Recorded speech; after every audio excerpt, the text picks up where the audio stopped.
Hello everyone, welcome to my channel. तो आज हम लोग देखेंगे प्लास्टिक्स एंड द इन्वायरमेंट। और इसके पहले के जो टॉपिक्स हैं उसका वीडियो लिंक आपको मिल जाएगा डिस्क्रिप्शन बॉक्स में, वहाँ से आप चेकआउट कर सकते हैं। तो आइए हम लोग समझ लेते हैं कि प्लास्टिक्स जो है और इन्वायरमेंट एक दूसरे से किस तरह से जुड़े हुए हैं, यानी प्लास्टिक्स किस तरह से हमारे इन्वायरमेंट को हानि पहुँचा रहे हैं, ओके, किस तरह से पॉल्यूशन करते हैं, इसको हम लोग यहाँ पर देखेंगे। तो स्टार्ट कर लेते हैं हम लोग। तो देखिए यहाँ पे कहता है when we go to the market for purchasing items of daily need we should but usually do not take a cotton और jute carry bag with us. हम लोग ना जब भी अपने डेली यूज के लिए मार्केटिंग करने के लिए जाते हैं, कुछ आइटम्स को परचेज करने जाते हैं, हम लोग क्या करते हैं ना, यूजुअली हम लोग ना किसी भी तरह का कैरी बैग लेके नहीं जाते हैं। ओके, कॉटन का या फिर जूट का ये जो कैरी बैग होता है वो हम लोग अपने साथ लेकर के नहीं जाते हैं। यूजुअली हम लोग यही करते हैं। तब क्या होता है, the shopkeepers may then give us the items in polythene carry bags. तब जो शॉपकीपर होता है वो जो आइटम्स होते हैं जो हम लोग खरीद रहे हैं उसको ना वो पॉलीथीन का कैरी बैग में हम लोग को दे देता है। Also most of the materials being sold are wrapped in polythene. और ऐसे भी बहुत सारे मटेरियल्स होते हैं जो पॉलीथीन के जो पॉलीथीन होता है उससे वो रैप होता है। जैसे बिस्किट, हम लोग जो बिस्किट परचेज करते हैं उसमें से अधिकतर ऐसे होते हैं जो पॉलीथीन से रैप होते हैं। तो ये हम लोग देख रहे हैं। अब यहाँ पे कहता है क्या है नेक्स्ट पैराग्राफ पे, synthetic polymers by and large have some common characteristics. जितने भी सिंथेटिक पॉलीमर्स हुआ करते हैं ना उसमें कुछ ना कुछ कॉमन कैरेक्टरिस्टिक्स हुआ करता है। ओके, अब ये जो है ये कौन सा कॉमन कैरेक्टरिस्टिक्स है, तो कहता है these are resistant to heat and chemicals like acids and alkalies. जो केमिकल्स होते हैं ना वो इस पे अफेक्ट नहीं, वो इसको अफेक्ट नहीं कर पाते हैं। ये हम लोग जान रहे हैं, चूँकि केमिकल प्रूफ होता है, वाटर प्रूफ भी होता है, ये जो हमारा पॉलीथीन हुआ करता है। Their inertness makes them useful but has also created numerous environmental problems. देखिए ये जो प्लास्टिक है इसका जो इनर्टनेस है, इनर्टनेस कहने का मतलब हुआ कि ये जो रिएक्ट नहीं करता है वाटर के साथ या फिर केमिकल के साथ, ठीक है, एसिड के साथ, इससे हम लोग को फ़ायदा होता है। हम लोग को क्या फ़ायदा होता है कि ये वाटर प्रूफ है तो वाटर में गलेगा नहीं, हम लोग आसानी से किसी भी आइटम को प्लास्टिक से रैप कर सकते हैं और ये मजबूत भी होता है। और मजबूत होने की वजह से भी हम लोग को ज़्यादा यूजफुल हो जाता है, बड़े आसानी से किसी भी आइटम को हम कैरी कर सकते हैं। ओके, इसलिए हम लोग आइटम कैरी करने के लिए पॉलीथीन बैग का इस्तेमाल करते हैं। तो इसका तो ये एडवांटेज हुआ, एडवांटेज हो गया। साथ ही साथ यहाँ पे इसके डिसएडवांटेज भी है। वो क्या है, कहता है but has also created numerous environmental problems. और साथ ही साथ ये इन्वायरमेंटल प्रॉब्लम भी क्रिएट करता है, चूँकि ये एसिड से अफेक्ट नहीं होता है, यानी बायोडिग्रेडेबल नहीं है, जल्दी ये डिकम्पोज नहीं करता है। आगे कहता है ऑल दीज कैरी बैग्स और wrappers ultimately find their way to the garbage can. जो गार्बेज होते हैं वहीं इसको अल्टीमेटली जाना होता है, क्योंकि जब एक बार ये इस्तेमाल कर लिए जाएंगे तो फिर हम लोग इसको कहाँ पे ना, गार्बेज में ही ले जाके थ्रो करने वाले हैं। The disposal of all such plastic garbage is a major problem all over the world. पूरे वर्ल्ड में ना ये जो प्लास्टिक्स का गार्बेज है इसका डिस्पोजल एक प्रॉब्लम है। It is because plastic does not get decompose by natural processes such as action of bacteria. Bacteria के एक्शन के द्वारा इसका डिकम्पोजिशन पॉसिबल नहीं होता है। और चूँकि यहाँ पे इसका डिकम्पोजिशन नहीं हो रहा है तो एक प्रॉब्लम हो जाता है कि इसको हम कैसे डिस्पोज करेंगे। ठीक है, तो इसका जो प्रॉब्लम है इसके वजह से, चूँकि ये बैक्टीरिया के द्वारा अफेक्ट नहीं हो रहा है, यहाँ पे इसका नेचुरल प्रोसेस से डिकम्पोजिशन होना पॉसिबल नहीं है, इसलिए ये हम लोगों को प्रॉब्लम क्रिएट करता है। हमारे एनवायरनमेंट के लिए ये एक तरह का प्रॉब्लम बन जाता है। ओके, नेक्स्ट पैराग्राफ में क्या बात किया गया आप देखिए। कहता है materials which get decompose through natural processes such as action of bacteria are called biodegradable. वैसे मटेरियल्स जो डिकम्पोज कर जाए नेचुरल प्रोसेसेस से, by the action of bacteria. Bacteria के एक्शन से जब कोई सब्सटेंस डिकम्पोज कर जाता है तो उस तरह के जो सब्सटेंसेस हैं या फिर मटेरियल हैं उसको हम लोग क्या कहते हैं, बायोडिग्रेडेबल मटेरियल कहते हैं। और ये इम्पोर्टेंट हो जाता है, हम लोग को एग्जामिनेशन में पूछा जाता है, डिफरेंस दोनों में पूछता है, यूजुअली डिफरेंस ही पूछता है, बायोडिग्रेडेबल और ये जो नॉन बायोडिग्रेडेबल मटेरियल है इसमें डिफरेंस पूछता है। तो बायोडिग्रेडेबल वो सारे मटेरियल्स होते हैं जो जिस पे बैक्टीरिया का एक्शन हो जाता है और वो डिकम्पोज कर जाते हैं। नॉन बायोडिग्रेडेबल में बैक्टीरिया का एक्शन नहीं होता है और बैक्टीरिया के एक्शन नहीं होने की वजह से वो डिकम्पोज नहीं होता है bye the action of bacteria.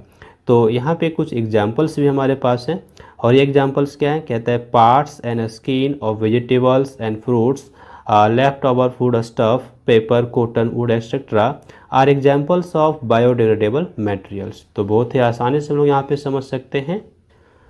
दूसरे तरफ हम यहाँ पे बात करें, materials that do not decompose through natural processes and take a very long time to degrade are called non biodegradable. वैसे मटेरियल्स जो नेचुरल प्रोसेस से डिकम्पोज नहीं होते हैं और अगर होते भी हैं तो बहुत लंबे समय लगेंगे, वेरी लॉन्ग टाइम, उसको हम कहते हैं नॉन बायोडिग्रेडेबल सब्सटेंसेस या फिर material. Plastic bags, plastic buckets etcetera are examples of non biodegradable materials. तो ये हम लोग यहाँ पे ध्यान रखेंगे। एक्चुअली ये क्या है ना, इम्पोर्टेंट हो जाता है एग्जामिनेशन पॉइंट ऑफ व्यू से और यहाँ पे 2 मार्क्स या फिर 3 मार्क्स का ये डिफरेंस हम लोग को लिखने के लिए आया करता है। अब जो नेक्स्ट टॉपिक है ये कहता है damage caused by plastic waste. ये जो प्लास्टिक के वेस्ट होते हैं इससे किस तरह का डैमेज होता है इसके बारे में हम थोड़ा सा यहाँ पे जानकारी प्राप्त कर लेते हैं। कहता है plastic carry bags and other articles clog the city drainage system thereby causing a lot of inconvenience। देखिए, जब हमारा टाउन का जो ड्रेनेज सिस्टम है उसमें ये प्लास्टिक के कैरी बैग जाएंगे या फिर आर्टिकल्स जाएंगे प्लास्टिक से बने हुए, तो फिर क्या होगा ना, ये जो सिस्टम है उसको क्लॉग कर देगा। तो इससे क्या होगा ना, इनकन्वीनियंस होगा, असुविधा हो जाएगा हम लोगों को। दूसरा है stray cause and other animals in the process of eating the food waste may also swallow materials like polythene bags and wrappers। ये सब वो अपने साथ निगल सकते हैं, क्योंकि वो जब भी ईटिंग का प्रोसेस करते हैं तो उसके साथ वो उस सारे प्लास्टिक्स के मटेरियल को भी खा सकते हैं। This can choke the digestive tract of animals and can cause their death. अब ऐसा होने से क्या होगा, उसका जो डाइजेस्टिव सिस्टम है ना उसको वो क्या कर सकता है, तो चॉक कर सकता है, यानी जाम कर सकता है। और इस तरह से हो जाने पर क्या होगा ना, अल्टीमेटली वो जो एनिमल है उसका डेथ भी हो सकता है। नेक्स्ट जो हमारा है इसमें हम बात कर लें, कहते हैं plastic take several years to decompose. बहुत लंबा समय लगता है इसको डिकम्पोज होने में। They are not environmental friendly and cause environmental pollution. चूँकि इसका डिकम्पोजिशन जल्दी नहीं होता है इसलिए ये एनवायरनमेंट को हानि पहुंचाता है, पॉल्यूशन का कारण बनता है। Plastics if burn produce harmful gases which pollute air. अगर हम प्लास्टिक्स को जला दें, बर्न करें, तब क्या होगा ना, हार्मफुल गैसेस निकलेंगे जिससे हमारा एयर का पॉल्यूशन होगा। Measures to control the damage caused by plastic waste. तो यहाँ पे देखिए, कहता है we should not throw plastic wrappers carelessly on road. Road के किनारे ना हम लोग जहाँ तहाँ प्लास्टिक के जो रेपर्स होते हैं उसको हम लोग थ्रो ना करें। They then generally get carried into the city sewage system resulting in clogging of drainage. देखिए, ये जो हम लोग प्लास्टिक्स को जहाँ तहाँ फेंक देते हैं प्लास्टिक्स के रेपर्स को, तो वो क्या होता है, अल्टीमेटली जो सिटी में हमारा जो ड्रेनेज सिस्टम है उसमें चला जाएगा। तो सीवेज में जाने के बाद वो क्या करता है, उसको क्लॉग कर देगा और इस तरह से हानि करेगा हम लोगों को, फिर वाटर का पासेस आसानी से नहीं हो सकता। दूसरा हम बात कर लें, biodegradable and non biodegradable waste जो होते हैं should be collected separately and disposed of separately. ये जो हमारा बायोडिग्रेडेबल वेस्ट होता है और नॉन बायोडिग्रेडेबल वेस्ट होता है, इसको हम क्या करें ना, अलग अलग कलेक्ट करके अलग अलग हम इसको डिस्पोज करें। तो इससे क्या होगा ना, आसानी हो जाएगा, है ना, हम लोग आसानी से उसको सेग्रीगेट कर सकते हैं। एक जगह हम रख सकते हैं बायोडिग्रेडेबल, दूसरी जगह रख सकते हैं नॉन बायोडिग्रेडेबल, तो ये हमारा इजी प्रोसेस हो जाएगा। और जो थर्ड पॉइंट यहाँ पर है, कहता है we should make use of bags made of cotton और jute when we go out for shopping. जब भी हम लोग शॉपिंग के लिए बाहर जाएं तो हम लोग किस तरह के बैग्स का यूज करें, कॉटन का या फिर जूट का बना हुआ बैग यूज करें। This will reduce the use of plastics, और प्लास्टिक्स के यूज को हम लोग कम कर सकते हैं, क्योंकि प्लास्टिक्स को तो बिल्कुल हम लोग रोक नहीं सकते हैं, लेकिन इसके यूज को हम लोग ज़रूर रिड्यूस कर सकते हैं, यानी कम कर सकते हैं। ओके, तो ये हम लोग ध्यान रखेंगे कि हम लोग को प्लास्टिक्स का यूज जो है उसको कम करना है। जहाँ ज़रूरी नहीं हो वहाँ पे हम प्लास्टिक्स का यूज न करें, ये हम लोग ध्यान रखें। नेक्स्ट फोर्थ पॉइंट कहता है as a responsible citizen we need to remember the 4 R's principle. हम लोग एक रिस्पॉन्सिबल सिटीजन हैं और इसलिए हम लोगों को 4R का जो प्रिंसिपल है इसको फॉलो करना चाहिए। और ये 4R में पहला हमारा क्या है, रिड्यूस, यानी कम करना चाहिए यूज हम लोग को। रीयूज मतलब फिर से हम उसका यूज करें।